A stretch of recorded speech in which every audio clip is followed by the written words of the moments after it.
fruit. I paint pictures with my words, tangled thoughts and fears. Growinggames.com, Rory Favreau. Tangled thoughts and feelings.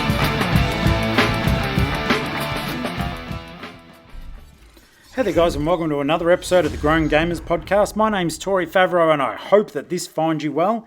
Now, as you all know, if you've listened before, this show on the odd occasion can be explicit, but that is the worst of our worries today.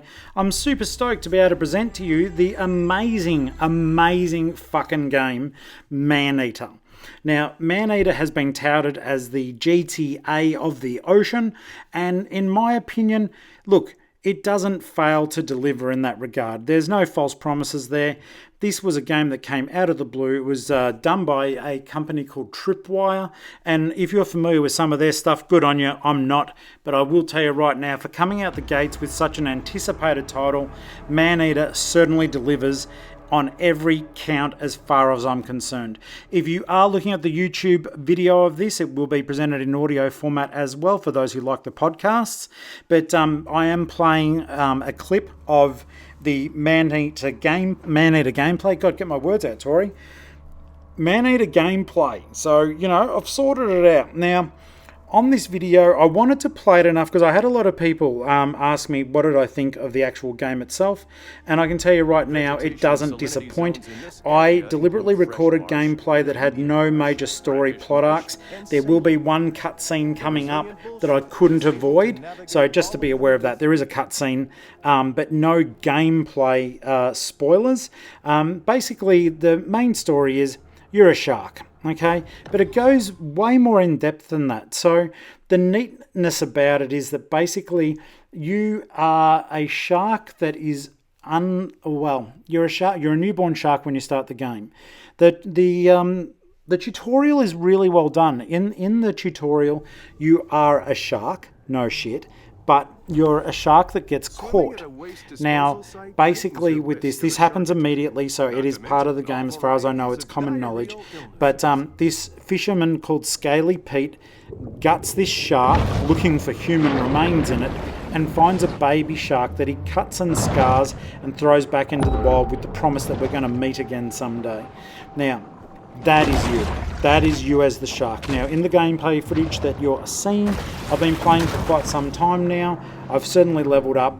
I wanted to give this game the amount of time that it deserved to make sure that we were talking about something that I was fully fledged in, that I felt very confident in playing, and since then I have gone on to bigger and better sharks. Your shark evolves through the game, so the amount of stuff you can do when you do start the game, you started in a little bayou area, and you will be overwhelmed at times because, like a lot of other video games, you'll actually see the skill level of the animals that you're facing off with. And initially you'll be off against level 1 things. Level 8 creatures will terrify you. And in this particular point in time, I'm level 12. Now, I've kept playing since I recorded this. I didn't want to record future further on gameplay for the simple fact I didn't want to wreck the shark's evolution for you guys. At this stage, I do have a lot of little power-ups that aren't visible on the shark's body, but as it does go through those evolutions, fuck me, you will see a whole heap of stuff going on until you finally become a megalodon, which is, you know, the biggest, most badass, ancient, big fucking booty kicking shark that you can imagine. So basically you're going to be playing the game, going through to the point that you eventually face off with Scaly Pete. Now, the idea of the game, it is open world in the water. There are limitations, like, because I think when you compare something as big and vast as Grand Theft Auto, especially with the advent of Grand Theft Auto Online, you go, well, that's not Grand Theft Auto. You know, you can't do this, you can't do that. Well, of course not. You're a fucking shark in the water, son. So, in terms of being able to free roam the environments that you've got, you certainly can. Now, another cool feature in the game, as you'll see many times when you're playing, and if you do watch the video of this, I do breach the water, and I can, for small amounts of time, actually go on the land. The sensation of swimming is fluid, even on the controller, and it feels good. Like, if you execute a breach, which is when you leave the water and you land it smoothly, it is a real feeling of achievement and satisfaction that you are making it through this far. So basically the whole point behind that is get good. You won't be able to reach everything initially. You have to show patience. So please, you do start off in the bayou. There's collectibles scattered throughout. There's like landmark signs, there's these street signs around. Some of them are positioned to the point you can't reach them as a baby shark. You won't be able to reach them, okay? Don't despair. That is the intent of the game, to make you level up, and you will progress. You will be able to stay on the land longer, like hold the water in your gills, or however sharks would do that in Fantasyland. But you will also be able to lunge higher into the air. You'll get more practice. It's facilitated by holding down the L2 or the left trigger button, and as you get bigger, you can actually spam that button to get even higher, and then when you do get near a sign or a target, you simply push the bite button, which is the right trigger, in order to go chompies. Now this game is also available on PC, though I do think that the majority of the fun for gamers would be on console with this.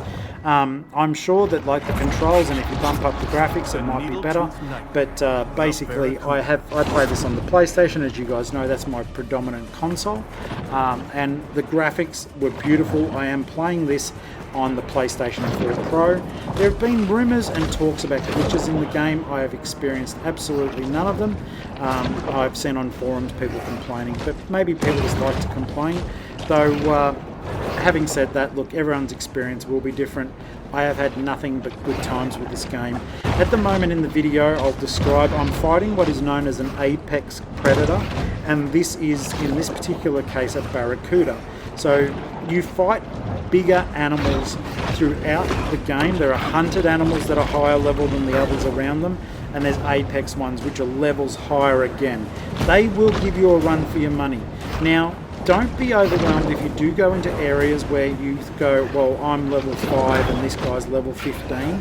The game does have a pretty good attack evade system, and basically I found for myself the best way of getting through this game was simply to lunge attack, then I'd spear away like swimming quickly using the breaching button, and then you can also do an evade, like a very cunning sort of sidestep in the water, like a dash. So I would hit, then lunge or get away, and then evade, and it worked quite well for me. It did take quite some time to fight bigger animals than myself. However, as the shark does get health by killing, you've got food source all around you as you are fighting within the game. So it really encourages you to find these bigger creatures early. Now, you don't have to play it the way I played it. I have found in my experience, my shark is currently level capped at level 30. So like I said, I've come a long way since I recorded this video for you, because I wanted to be able to talk about the length and breadth of the game and still give everything justice. It is a funny game. The humour is a very black sense of humour. It has actually been written by a comedy team. I didn't do any research because, hey, I just wanted to talk about the game and what I thought of it. But my understanding is that there is actually a comedy team, a television comedy team, who were behind some of it, and I do recognise like some of the voices in the game, so it is well worth your while. You will genuinely get a laugh out of some of the voiceover parts, though in some circumstances they can get repetitive. There's a particular joke about catfish and their hearing. I must have heard it 50 times if I've heard it twice, and stuff like that. But in a game of this length and breadth, I don't know if it's better for them to simply have turned off the voiceover after it's been played, like, however computer programmers do their thing. Maybe they strike against saying that's been played before. And maybe it's just my particular game that's spamming me with that particular, voice sample. But either way around, they are funny. It's fun going through the game. Attacking humans is fun as well. And you won't be able to do that initially. It's actually really cool how you do. Now, when you do, like GTA, when you do fuck up a lot of people, you end up with a threat level. Now, when the threat level gets high enough, that is going to make hunters come and hunt you in their boats. And that's where the real battle begins. Now, going back to what I was saying earlier about playing in a certain way, I tried to, there's multiple different areas here. If you are watching at the moment and you can see a cutscene, it is kind of story related, so I'll talk over the top of it and not relate it to the particular cutscene, so hopefully that doesn't wreck anything. But in the footage that you're looking at the moment, if you are watching, that is Scaly Pete, that is your main antagonist, and that's his son in the background. Enough of that, and back into the gameplay. I basically try to clear each area at a time, and I mean totally clearing it. There are nutrient cases that you can find in the water. They will greatly benefit the shark. Fighting the bigger animals and apex predators will give you lots of nutrients, and they come in different forms.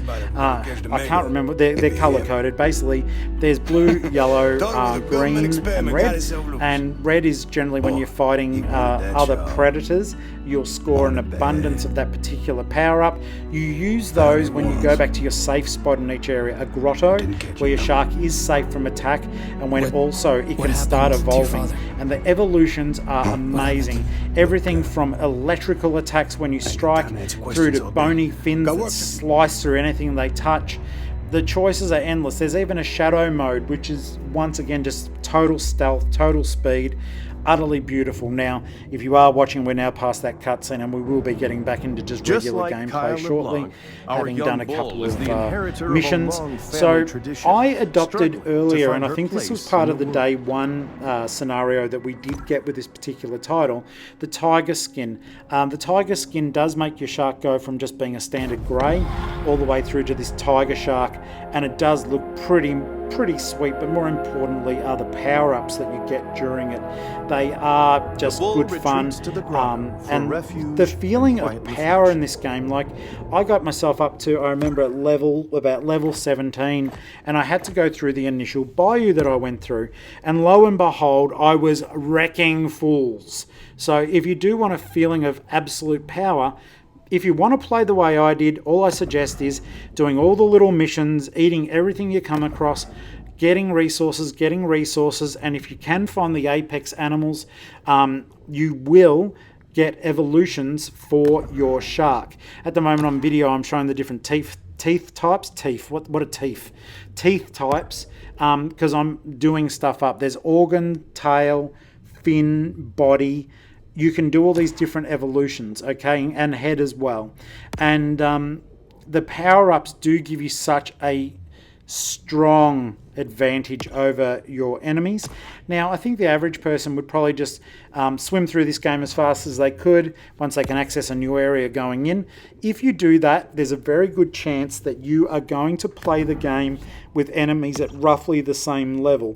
I did not do this intentionally, but I found because I spent so much time in each area, my idea is to platinum it. If you do want a platinum trophy, it is utterly achievable in this game simply by playing the story, fighting animals, and getting lots of food. You will platinum this game, okay? And the platinum as an achievable, yes, some people would argue it's a grind and it's a lot of rinse and repeat, and that was where other outlets who I don't really believe played the game as much as I have, and that's not me blowing my own trumpet. A lot of reviews came out super early for this game, and a lot of people have gone, well, I finished it in 5 hours. If you finish this game in fucking 5 hours, I'm telling you right now, you didn't play it properly, nor did you explore anything that this game really had to offer. So I would suggest that if you've seen someone who said, here's a review and I finished it in 5 hours, they didn't play it. Not really. They've had a crack at it and a little bit of fun, and maybe just jumped all over the place for reviewing purposes. But the grown gamers, in this particular circumstance, I'm doing the right thing by you. I have cleaned up everything, yet I'm only showing you a little bit of footage, you know, from earlier on in the game. So nothing is spoiled, and I can attest to the fact that this game, in my opinion, just for dumb, stupid fun, is a must-buy. I would give it a solid 4.5 out of 5. I do believe it's that good. I do believe for the money that you pay for this game, you're going to get every cent out of it in absolute enjoyment, because it's just ridiculously good fun. The graphics are gorgeous. You feel like you're in the water. Even when you have to lurch up onto land, you will feel like your shark is sort of splooshing against the ground. When its torso hits, it flattens out. And the DualShock does an awesome job of absolutely reminding us that this is an environment that the shark is not meant to be in. I do have to repeat, don't be frustrated if you do jump into areas where you can't get or do certain things. or the hunter level's too high, simply try to get out of that area, which you can do by avoiding combat. Go back to a grotto that is safe, and then you can proceed to, continue on. If you get to level 30, pretty much you are unstoppable. You can get your wanted level up, the threat level as I was talking about just before. When those threat levels do rise to sufficient, certain hunters will be dispatched to take you out. Now these hunters, whilst they may have powerful weapons, they themselves are not armoured. If you can get one down and you get them in your teeth, they're fucked. So you can absolutely move on to the next threat level. And if you just want to do that and be OP and you think you've got a good battle combination going on, you can stay out and fight multiple levels of hunters and do 2 or 3 of those big hunters. Now, there are 10 on the map itself that I've seen thus far, having played all the areas, but at the moment I am grinding to get all the landmarks and everything else in the areas that the two or 3 areas that I haven't quite completed. Now, I'm a level 30 Megalodon. There is pretty much nothing that can stop me on the map. I can take care of level 8 and 15 characters with 1 or 2 bites, and my armor is so fierce right now I can just basically swim into one spot and take care of those foes without having to worry about any real outcome or consequences for what they've got to offer, because the shark is at a point that it just doesn't have to worry about anything that the game might throw at it. It's ridiculous fun. TripWire have done such a good game. At the moment, I'm not entirely sure if they were to put out... I would suggest playing this game and playing it to the fullest, getting your platinum. There's talks that they're, like, people are saying, oh, I hope that there is actual, DLC or add-ons for this. I don't know personally if at the moment I would want the DLC unless it offered something significantly different, which I don't believe it can. I believe that there will simply be just, maybe higher level enemies to fight, but essentially the complaints that people have made about doing, there's constantly kill 10 of this fish, kill 12 humans, kill 10 of this fish.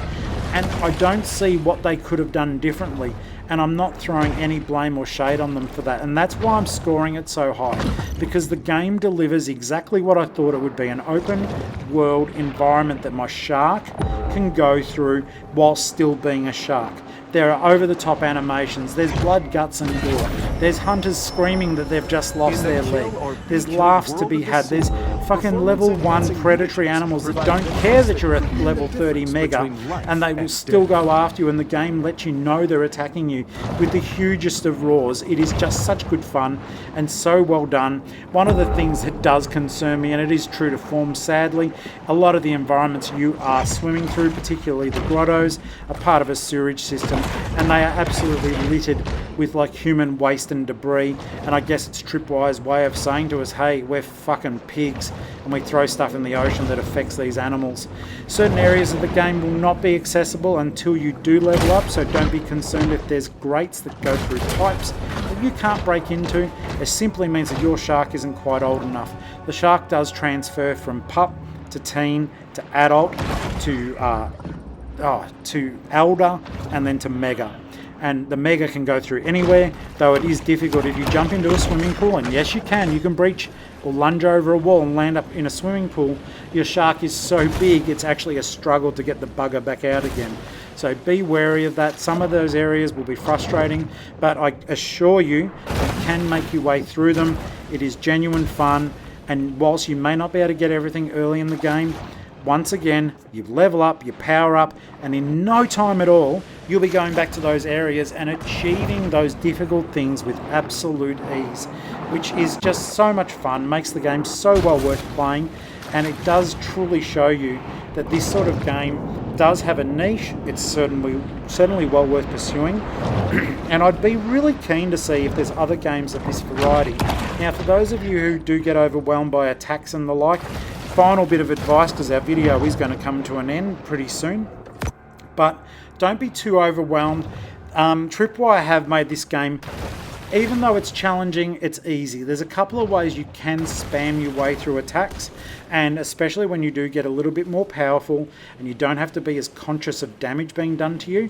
Basically, if you are in an attack, and particularly against hunters, you can get through most situations by spamming your bite attack, and also by just just spamming both the dash to keep you spinning through the water to get it harder to get a lock on you, and then the bite, and the rest of it tends to take care of itself. Though I must confess, I was having so much fun doing it, and I was spamming the hell out of these buttons. I eventually found, much to my dismay, I was caning my fingers. So, you know, be aware of those things. Of course, we don't want you getting RSI or injury playing such a fun game, but that is your way through if you do decide that, you know, you want to get in the thick of it, you want to get through it fast, and you don't want to focus too much on combos or special attacks per se. Your Mega and your Elder will have attacks that are worth exploring, and they are very explosive and powerful indeed, especially if you're in a tight situation. But give those buttons a shot, and everything else should take care of itself, guys. Thank you so much for watching. I hope you enjoyed this gameplay video. Like I said, general cruisiness, no story spoilers except for that one cutscene. I apologise. Just get your wallet, go to the shop and get yourself a copy of Maneater. Please like, subscribe, and I can't wait to present another game to you soon. Bye.